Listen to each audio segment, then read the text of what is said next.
حضرت میگه در جواب گفتن که روز ما اصحاب صوفه بودیم. اصحاب صوفه در مدینه منوره مردمانی بودن که در صوفه پیغمبر میشیشتن. خدامان هم عادتا صوفه داریم یا صرفه میگیم خدمت. میگه ما مردمانی بودیم که از اطراف صحابه ها آمده بودیم، در صوفه پیغمبر میشیشتیم. سحریا برای ما چی شیر باشه و چی خوراک و چی خرما مردم می آوردن که تا ما خرم راحت کنیم. و بعد از عقیب ذکر بدیم و دعا بدیم و درود بدیم و از عقیب آموختن علم در حضور رسول اکرم بدیم. روز رسول اکرم صلی الله علیه و سلم مادر آمدن پیشمان. حضرت مثل ماهتاب زیبا بودن همون روز، همین خشرو بودن. میگه پیش ما آمدن میگم ما خستیم بسیار. ما میگه لباسامون در بدنمون لباسای پشمین و پوستین بود. بسیاری حالات ها صوفی ها گفتن همه جمع میگیرن. حالی بسیار آدم ها رو تحقیر کرده صوفی میگن. کسی که اگر صوفی را تحقیر کنه ابو هریره را تحقیر کرده. کسی اگر صوفی گفته یک کسی اصال کنه اصحاب صوفه را تحقیر کرده. قسم به خدا.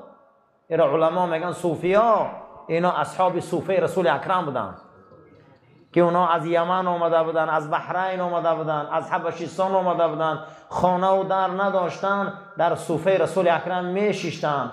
چی غذایی که می آوردن میخوردن. وظیفه‌شان فقط ذکر بود، وظیفه‌شان فقط یاد خدا بود. ابو هریره میگه من یک تسبیح داشتم، تسبیح من 1000 دانه داشت.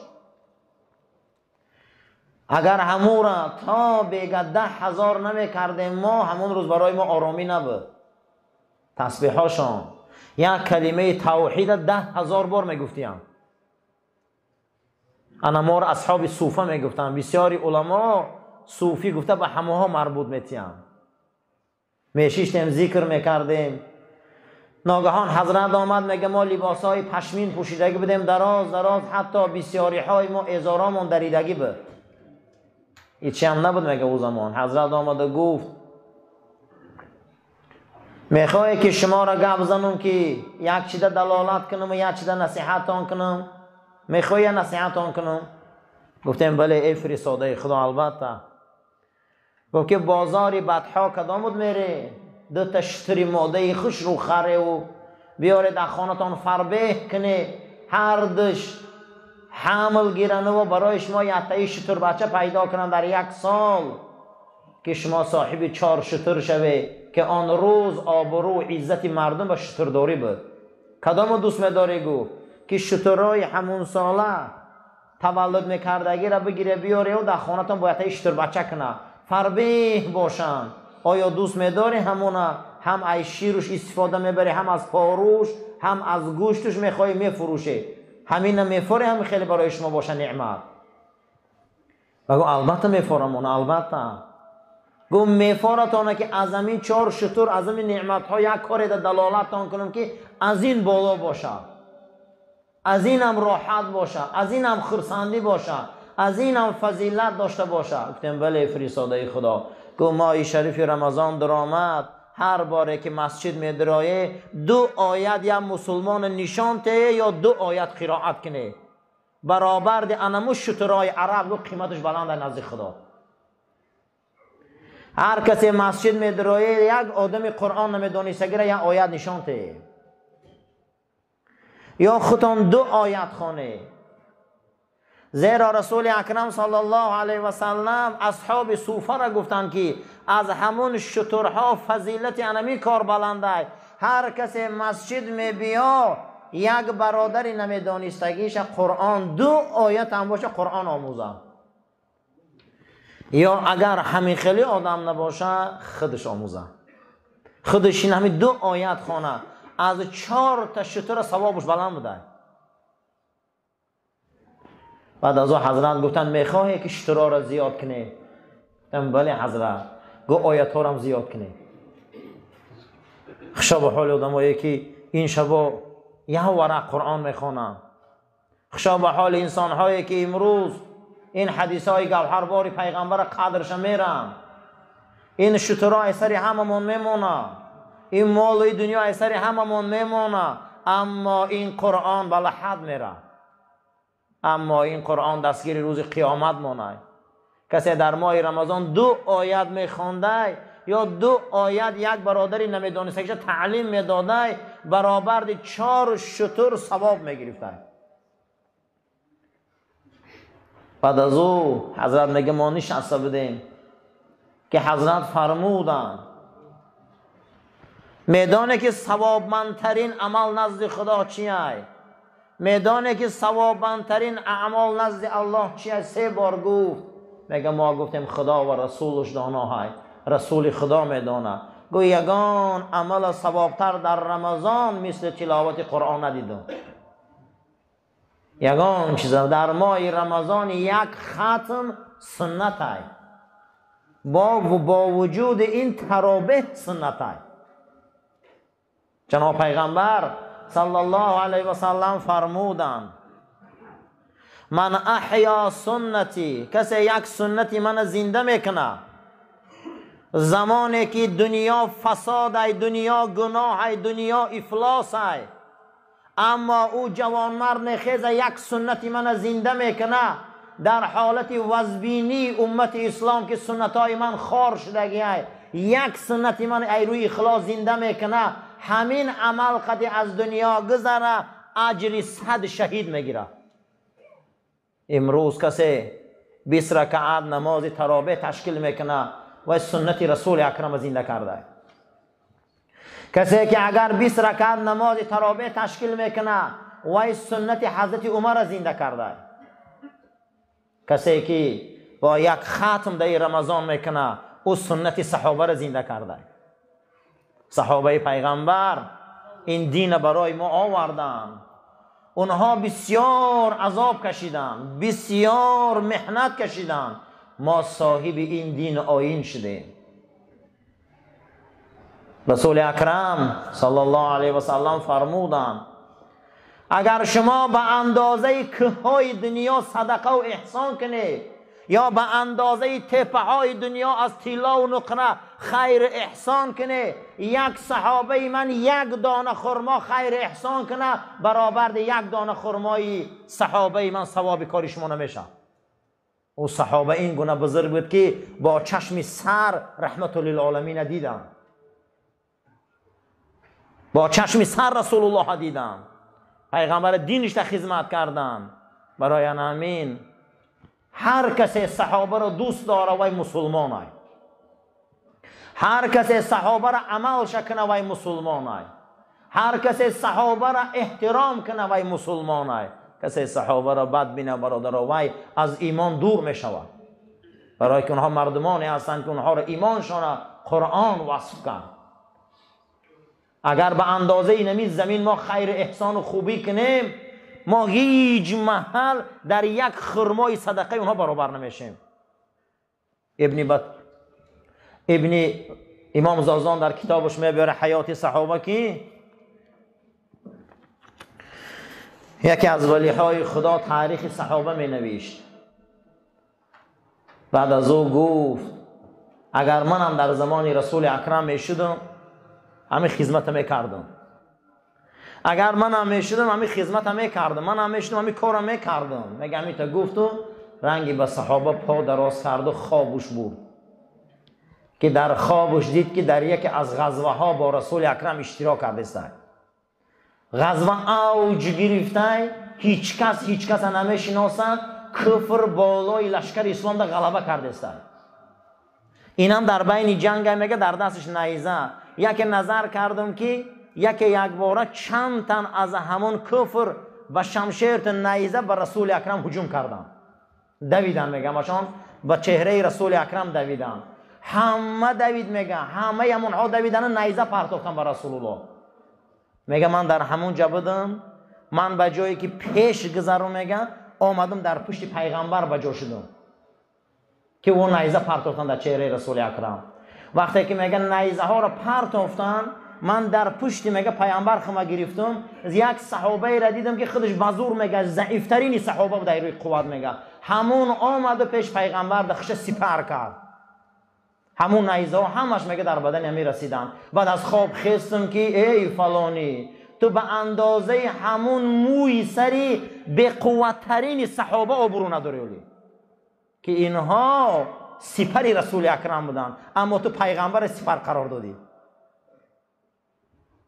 وقتی که ما امروز هستیم از اون نعمت ها میخونیم، از اون دوره ها میخونیم، از اون بزرگی ها میخونیم، هیچ محل اونها را در حقشان گپی بد نگوییم. اونها جوانمردای زمین بودن.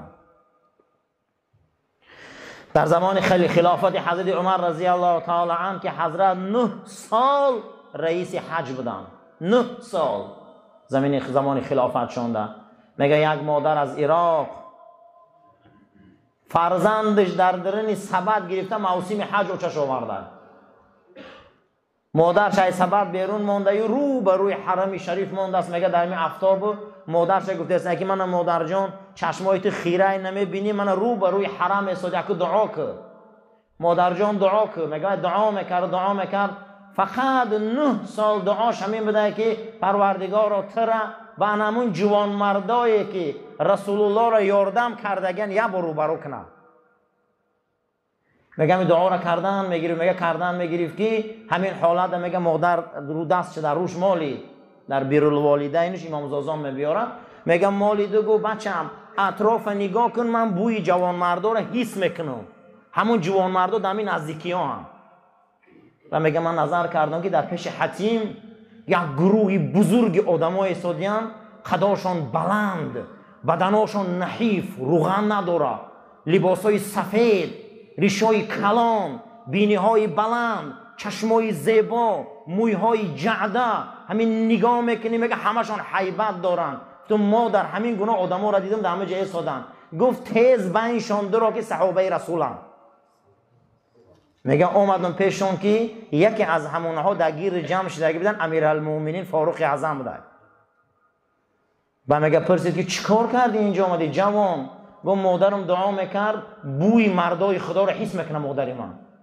گفت کجا دای چند؟ گفت اینه در همونجا 9 سال همین دعا را میکنه که تر خداوند مشرف همون جوان مردا کنه. بیا با میگه همه صحابه آمد این کمپیر زیارت کردند. بعد از او کمپیر میگه که من 9 سال همین دعا را در حق بچه‌ها میکنم که همین بچه من یا تا بچه دارم یک بار همین جوان مردایی را بینه که رسول یاردم کردگیم. میگه همیشه نظر کرد و بعد میگه همشان میگه همیشه زیارت کردن و گفتم که مادر همون جوان مردا همینن و همیان همون بنده ضعیف خدا که امروز امیر مومنای عمر منم. و میگه صدا بلند میکرد که فرزندم یا بنی بچه‌کم بخم دستاشون موچک، کیفتاشون موچک، چشماشون موچک، پاهاشون موچک، پاهای اینها در این ره خنثار شد، دستای اینا در این ره بپره شد. این دیدارا رسول الله را دیدگی ما دیدن نتونستیم بکن. میگه همون بچه‌ش میگفت بعد از اون میگه امیرالمومنین دعاش گرفتن. صحابه این شخصیت بود. صحابه این شخصیتی بود که در اطراف رسول اکرم ایستادن. حتی حضرت عمرو بن عاص در وقتی مرگ میکنن بالای سرش میبیاین میگن که یا ابو عبدالله، یا ابا عبدالله، ای پدر عبدالله، از رسول الله یگان چی من گوخی لحظه های آخری حیاته. میگن نظر کردیم که روش طرفی دیوال گردان. گفتیم عمرو پسر عاص از رسول الله یگان چی من گو. بعد از اون میگه روش گرداند و چشماش کشاد. گو یگان تاریخ نقل که گو من هیچ تاریخ نمیدانم در این دنیا، یک تاریخ میدانم که همون روز آمدم در پیشش بزانو زدم گفتم اشهد ان لا اله الا الله و ان محمد رسول الله. این نمیخه تاریخ میدانم. امید من به همین کلمه. دولت اسلام مصر آوردم، دولت اسلام تونس بردم، دولت اسلام در افریقا پهن کردم. هیچ تاریخ ندارم مگر کلمه شهادت دارم و خلاص. و گیریم از بحر او که پروردگارا اکنون من پیش تو رفتستم، امید دارم به همین کلمه که همون روز رسول تا دیده بودم. و گفتن که یگان قصه گپ زن. گفت بیرون برای و آفتاب تماشا کنه که آفتاب با چشم سرش دیده میتونه. گفتن هیچ کس. گفت خداوند رسولش در قرآن گفت سراجا منیرا. این حبیب من محمد آفتابه. آفتابه هیچ که تعریف کنه نمیتونه گفت. این رسول الله رو هیچ که نمیتونه تعریف کرده گفت. ما لالیم. ما را اگر امت گیره یک نعمته. ما ای بدنی گناهگار، زبانا گناهگار، دستا گناهگار، پاها گناهگار، هیچ خدمت هم نکردیم، اما امید داریم که ما در رسول مونیم. ما امید داریم که ما را پیشوا مونیم. حتی صلوات گفتند امام علی قاری آورده است که صلوات گفتند شرم میبیو. گفته چی با؟ گفته زیب صلوات ابوبکر داره، زیب صلوات عمر داره و عثمان و علی داره، زیب صلوات بلال داره که ای میزنه از آنگویی اشهد ان محمد رسول گفتند. رسول الله مردگی بود، آمد در زمین زد خوشش رفت. همون روزی که رسول الله میمرن مدینه را ترک میکنه، بلال برآمده میروه میگه حق صلوات او داره اخی. من میگم ایزا میکشم، لیکن امید داریم که باید آفتابه. آفتاب همه را یخیل گرم میکنه. ما هیچ خدمت نکردیم، اما میخواهیم که از گرمی شفاعتش روز قیامت با ما نصیب کنه. بعد از عمرو بن عاص گفت شما آفتاب تعریف کرده میتونی؟ گفتن نه. گفتن وای خدا آفتاب. گفته منم هیچ گفتن نمیتونم. هر چیزی که من میگم وای بالا هیوخی. نه که امید داریم. بعد گفت کم ترک گپ زن. گفت همه ما می نشستیم، در بدن ما لباس ساز نبود، در بالای خاکا کرپه ما خاکی بیابان بود، بالیشت ما همون جیل تقیم اشترامان بود، اما مهر و محبت این رسول ما را از خانه هامان، از شهرامان، از منطقه هامان بیرون کرد. امروز ما اسلام به این سرزمین آوردیم. این مهر روز تا روز بلند می شود. ما شمشیرتایی در غلاف بودیم در حضور رسول اکرم. چه خیلی میخواست ما را ایمون غلاف بیرون میکرد. ما رنگ شمشیر بودیم در پیشش. اما هر وقتی که ما را بین مانده راست میشد و ما را نگاه میکرد، ما ابرمردای بودیم مثل ابن ولید خالد، مثل عمر، مثل ابوبکر و علی و عثمان، مثل سعد، مثل اون شخصیت هایی که روم و فارس بزانو غلطاندیم. اگر پیش ما دم می آمد کو چه خیلی که در نمک آب میپرتاییم ما خیلی آب میشدیم. ما در پیش او ایستادن نمیتونستیم، از جذبه رسول الله میلرزیدیم. هم خیلی سیاست داشت میگه حضرت. وقتی میبر آمد دست و پای ما در لرزه بود، چشمای ما در قفس سینه بود. فقط میگفتیم که فرمان برداریم. فقط چی میگفتیم؟ فرمان برداریم. ما در حضور او گپ زدن نمیتونستیم. بعد از اون میگه و بکا با گریه کرد. گریه کرد و همون روز شهادت آوردم پروردگارا در پیش و حضور آخران پیغمبرت. ای همین شهادت امید دارم که من بی نصیب نکنی. و ینادی منادی، ما آن ندا کننده آسمانی را، آن کسی که ندای آسمان برای ما رساند، آن کسی که صدای آسمانی را به ما رساند، نام او محمد ابن عبدالله است. برای ما از اون بیابان مدینه، از اون شهر رسول برای ما ندای آسمانی را رساند. اشهد ان لا اله الا الله و اشهد ان محمد رسول الله. انا آمینو، قسم به خدا الله ما به این کلمه ایمان داریم. ما هم به همین ندای آسمانی ایمان داریم. ما این محمد ابن عبدالله را ندیدیم، لیکن ایمانش داریم، باورش داریم و این ایمان و باور را میخواهیم که به گور بره. ما در توفیق ده، ما را توفیق ده. ما میدانیم که مثل او 10 تن از یار بیشتی در ناخونشان برابر نمیشیم. ما مثل شهدای بدر در ناخونشان برابر نمیشیم. ما مثل اون زنان صدر اسلام در ناخون اونها برابر نمیشیم. ما مثل شهدای احد برابر نمیشیم. ما میدانیم هیچ چیز نیستیم، لیکن امید داریم که هیچ محل تو هیچ امید خدای شکستگی نیستی. ما را از شفاعت رسول بهره مند گردان. یک نعمت های یکی در یکی از غزوه های بنی مصطلق حضرت میگه در بالای تپه ایستاده بودن که صحابه را جمع میکردن به سوی لشکر کفر میرفتن. از مدینه منوره یک زن دیدن که در میانی بچه حق شمشیر تا میبنده. بچهش وقتی حرکت کرده میبیا. حدیث امام ابو رافع روایت میکنه، میگه بچه حقش میدوه زورش در شمشیر نمیرسه، کودک دهنکی میغلطه. با مادرش میخزونه که راو خطی همینا راو میگم، میگه که با کودکک میدوه، میگه همون را قبیدن نمیتونه با میبرداره. بعد از او حضرت گفتن که مادر آخه این بچه تو ضرور نیست خطی ما در این غزوه باشه، بچه تا برد همون خانت ایسته، این قوه همون شمشیر برداری نداره. گفت حضرت امروز روز تاریخیه، یک روز میشه که از این بچه ایمان وصف میکنن در دنیا که این هم رکاب و در این غزوه رفیق آخران پیغمبر بود. بیگذار همه اوتون میبیاره، نونتون میبیاره، شتراتون هم میبنده، نگردانشه من همون شمشیرشه به زمین از خفای لشکر اسلام من روا. من به همین تا روزی ها را کلون کردم. میگه حضرت میگه دیگه نگردان. چه میگه؟ حتی میگه همون شمشیر تکش گرفته نمیتونه، همین مادر که من روزی نیست میخونی من بیامون قطعتون بروا. یعنی مقصد چیه؟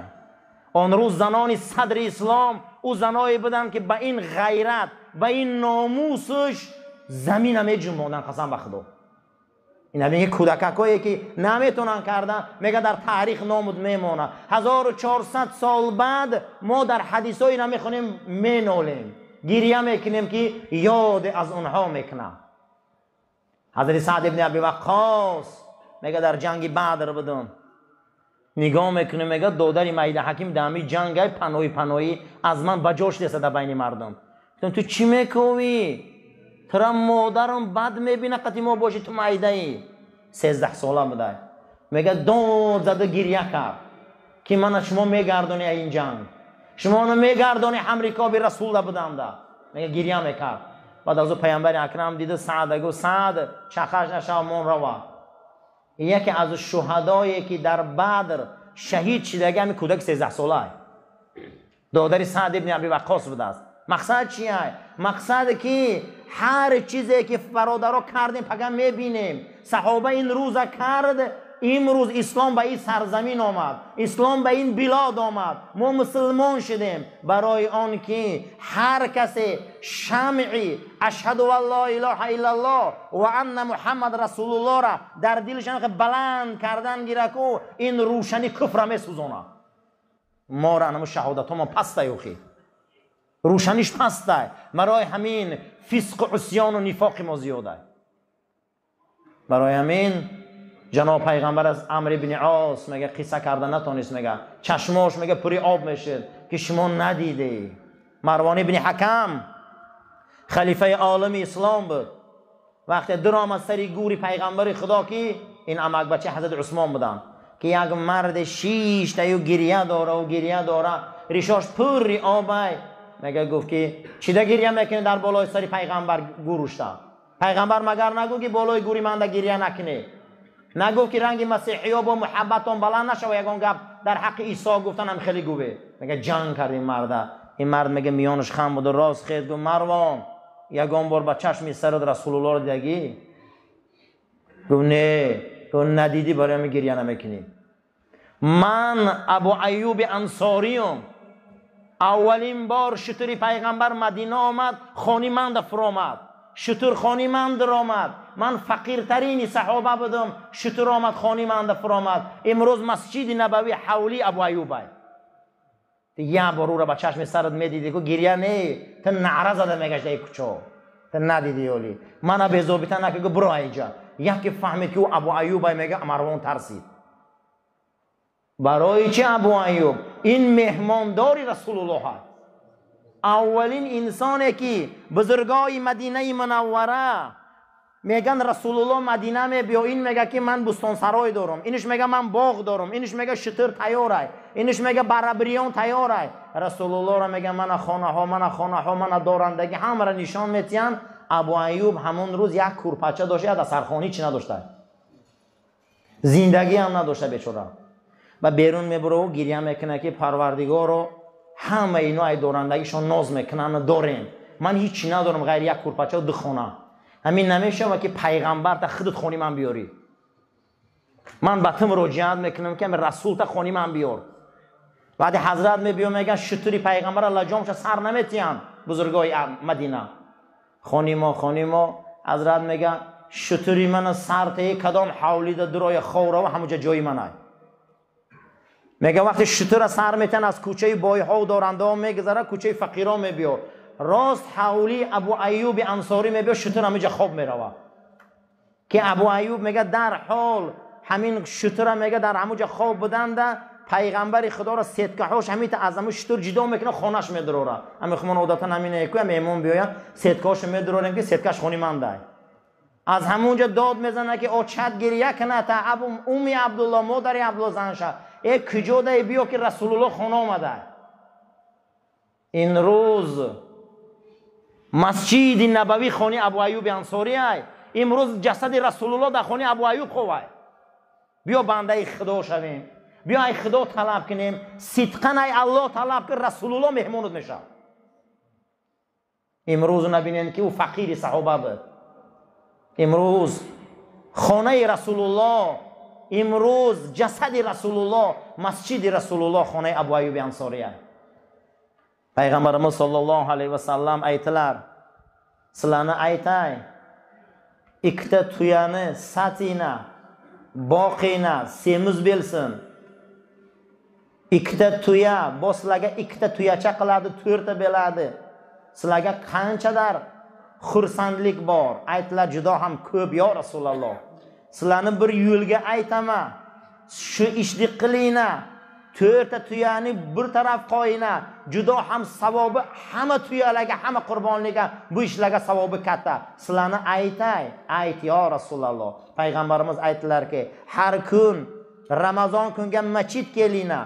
Masjid kelgan vaqtiga 2 rakat, 2 ta oyat Qur'onda biron inson maqsadiga ta'limi yo'q, buga ta'lim beringlar.